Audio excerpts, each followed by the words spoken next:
scheduling in your life is really the last step. You need to get clear on where you want to spend more of your time and what a well-balanced life looks like to you.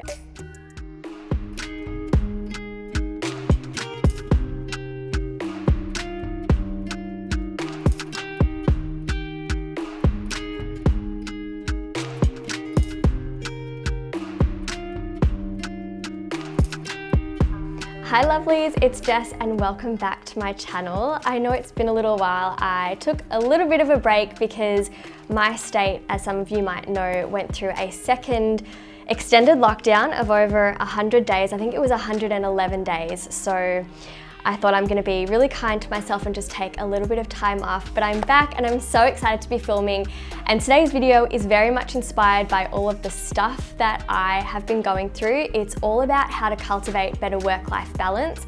And it's also a question I get asked a lot to cover on this channel, and I don't really think that I have. So I really hope you enjoyed this video. And if you're new, then welcome to my channel. Make sure to subscribe, turn on the post notifications so you know when a new video goes up, although I do post every Tuesday night at 10 p.m. Melbourne, Australia time. And otherwise, let's just get straight into today's video. So this year, 2020, my good old friend, our best friend 2020, really threw my work-life balance out of whack and big time.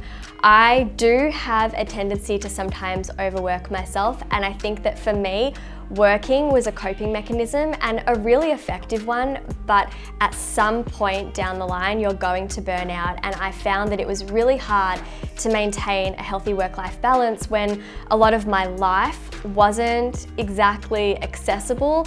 And of course, I tried to be creative in different ways, but at the end of the day, if you can't get out of the house, see your friends, have all of your hobbies that you usually take part in, it is really tricky. So I think I really reached a breaking point at the start of October, around day 100 of lockdown, and I was forced to really reassess my life, how much I was working and what my soul was really craving or lacking at the time, and just see how I could make some necessary adjustments again to get myself back on track. This year has really tested us all, but I'm actually really glad I had the opportunity to really look at some of my old patterns of behavior and really work through them so I can leave them behind as we move into a new year.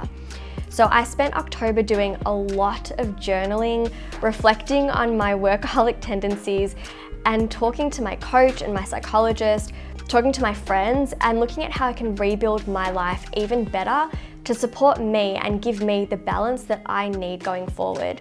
So I think it's actually really important to experience the extremes sometimes, because that's when we realize what really doesn't work for us anymore, and it helps us to make those necessary adjustments and just be more mindful of the kind of life that we want going forward. Now in today's video, I want to share with you a really important, powerful, yet so simple exercise. And this is going to really help you to notice where your balance is lacking and where you might want to redirect some of your focus or attention to give you that more supportive, nurturing lifestyle that we all really need at the moment. And this activity or exercise was inspired by a session that I had with my psychologist about a month ago. And when she was talking me through it, it just made complete sense. It really gave me the clarity that I was needing. And of course, we can talk about planners and schedules and weekly or monthly planners or diaries when it comes to having better work-life balance. But at the end of the day, scheduling in your life is really the last step. You need to get clear on where you want to spend more of your time and what a well-balanced life looks like to you. And that's going to be different for all of you. But I also want to just say before we get into the exercise that most likely a lot of you that have tuned into this video are watching it because you are looking for more balance in your life, and maybe you've experienced burnout. Maybe this year has been particularly challenging for you, like it's been for so many, if not actually all of us. And I just want to say it's important to be really kind to yourself and realistic about the progress that we're making. So, you know, I've struggled with work-life balance, and while I feel like I'm really getting the hang of it now, if I do slip up here and there, if I do feel like I take on too much at one point, or that I just really don't do the best job of that juggling act temporarily, it's just because we're human and there's so much out of our control. So it's just about moving forward more mindfully and more intentionally. So Hope you just keep that in mind while we do this exercise, but let's get straight into it. All right, so the first thing I want you to do is write down each of the areas that make up your life. That could be work or school, a part-time job, hobbies, friends, family relationships, etc. Now, the next thing I want you to do is take some time to write down everything that brings you joy and that makes you happy. So think about what makes you happy in your life that may not already be on your list. Now for me, it's nature. It's going to the beach and parks and going for walks. It's animals or craft and art, my faith, my spiritual connection, Pilates and yoga, dancing, baking. There's a lot of things that make me happy that may not have been written down in that first point. Now before I explain step 3, I want you to take a look at everything that you've written down and see it as a snapshot of your life. These are all of the things that make up your life and that bring you meaning and happiness. All right, now on to the third step. I want you to count how many categories you have before then drawing out a circle and dividing it by the number of categories that you've written down. So for example, my life comprises of 10 categories: family and friends, career, faith, which is meditation and yoga, art and craft, fitness, which includes walking and Pilates, nature, such as beach or day trips or going to the park, animals, which can include pets and wildlife, my hobbies, such as dance and pottery, self-development, including reading, podcasts, yoga retreats, and seeing my psychologist and life coach. Now, once you've drawn out your balance wheel, make sure to include all of those subcategories or specifics for each category. So like I mentioned, nature for me involves trips to the beach, exploring new parks, taking day trips, and even little mini getaways and vacations.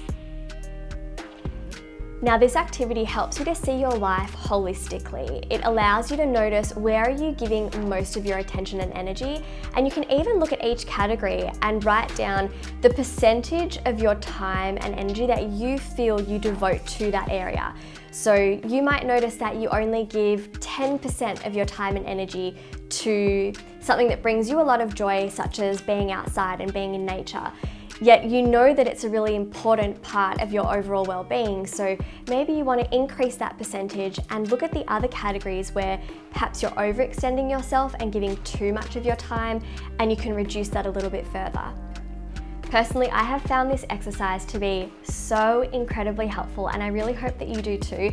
I'm actually in the process of recreating my vision board, which might be filmed in the next couple of weeks or maybe in the new year, and I'm definitely going to be putting my balance wheel right in the middle of my vision board because it really is just going to help me to move more mindfully throughout my days and weeks and make sure that I am creating a life that I'm really enjoying and not just focusing too much on one area when that's really not what life is all about. Life is not just about work or study or just about socializing or just about being in nature. We really do need that balance, and that's what's going to help you to really make the most of the coming year and look after yourself mentally, emotionally, physically.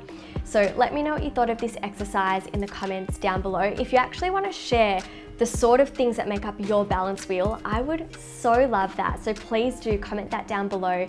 And if you like this video, give it a thumbs up. Follow me on Instagram at @StudyWithJess for more inspiring content.